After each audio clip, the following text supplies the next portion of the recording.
자, 이번 시간에는 코치의 역할이 중요하다 파트에서 첫 번째 진로교육 제대로 배워라 파트 같이 보도록 하겠습니다. 자, 진로교육 제대로 배워라. 많은 진로교육이 있습니다. 그리고 최근에는 이 직업군 롤모델 매칭해서 학교에서는 학생들 내가 만나기 싫어하는 말수도 만나야 되는 이런 어려운 번거로움도 상당히 많이 있었죠. 그 진로교육 정말 무엇인가 같이 보도록 하겠습니다. 먼저 진로교육 앞서서 먼저 점검해야 되는 건 세 가지가 있습니다. 제일 중요한 건 뭐냐면 이 진로를 교육하는 사람의 가치관이 되게 중요합니다.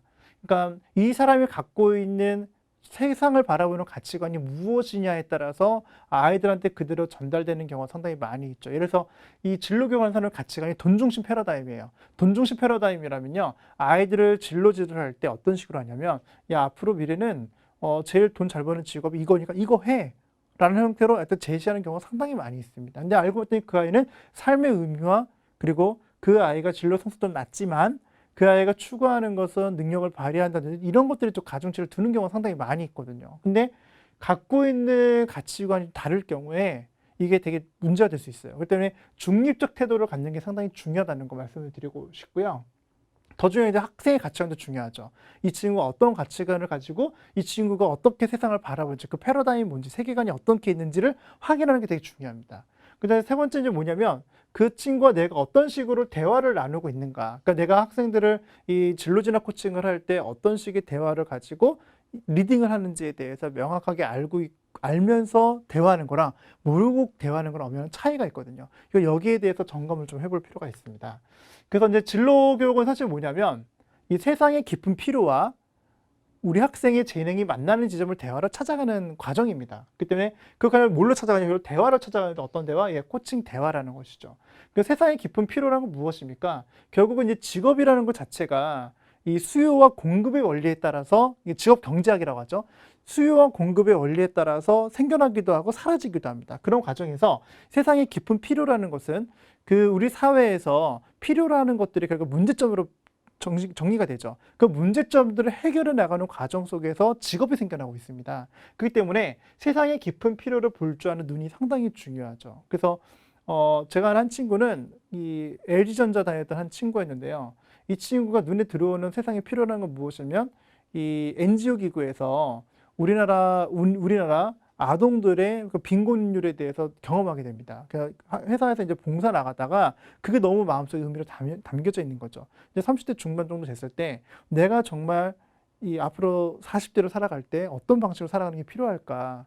그때 세상의 깊은 필요로 중에 아동 빈곤을 해결하고 싶은 욕구가 생겼던 것이죠. 그리고 더 나아가서 이제 북한 어린이들.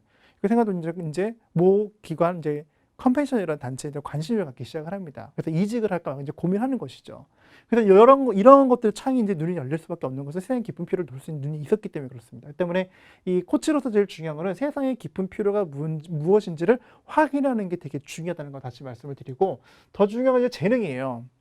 재능은 이제 뒤에서도 말씀을 드리겠지만 모든 사람은 재능 한 가지씩을 다 가지고 태어났습니다. 이 중요한 것은 이 재능이 이제 강점이 돼서 그 강점은 결국 이제 직무하고 연결이 되죠.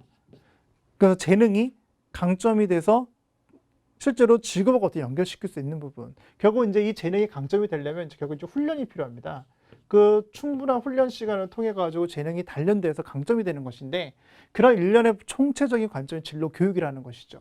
그래서 보통 진로 교육 안에는 보통 여러 가지 들어있어요. 취업도 사실은 취업 교육.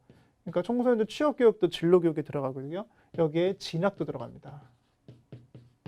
그리고 입시는 단발적인 단기적인 목표를 얘기하지 않습니까? 이 세 가지 통틀어 다 진로 교육이 다 들어가게 돼 있습니다. 그래서 지금 보시면 기본적인 정의에 대해서 설명을 드렸는데, 기본적인 기존에 알고 있던 개념과 그리고 새롭게 알게 된 어떤 것이 있는지를 한번 살펴보십시오. 그래서 보통 이 진로 진학 코칭이 되게 어렵다고 생각하시는 이유가, 그러니까 세상의 깊은 필요를 알기 위해서는 수요와 공급의 원리도 알아야 되고, 그리고 2030년대에서 4차 산업이 무엇인지 이런 개념도 잡아야 되기 때문에 어려운 거고요. 더 중요한 건 학생이 스스로 자기 이해를 할 수 있게 돕는 게 너무 어렵다는 것이죠. 거기다가 플러스 그 스킬이 뭡니까? 결국은 대화 방식이라는 것이죠. 그래서 이것을 종합적으로 하는 데 있어서 어려운 것이 바로 이 진로 진학 코치에서 해결할 수 있다는 거. 그래서 이제 여러분들이 수강을 하고 계신다는 걸 다시 말씀을 드리고, 한번 새롭게 알게 된 사실을 정리해 주십시오. 감사합니다.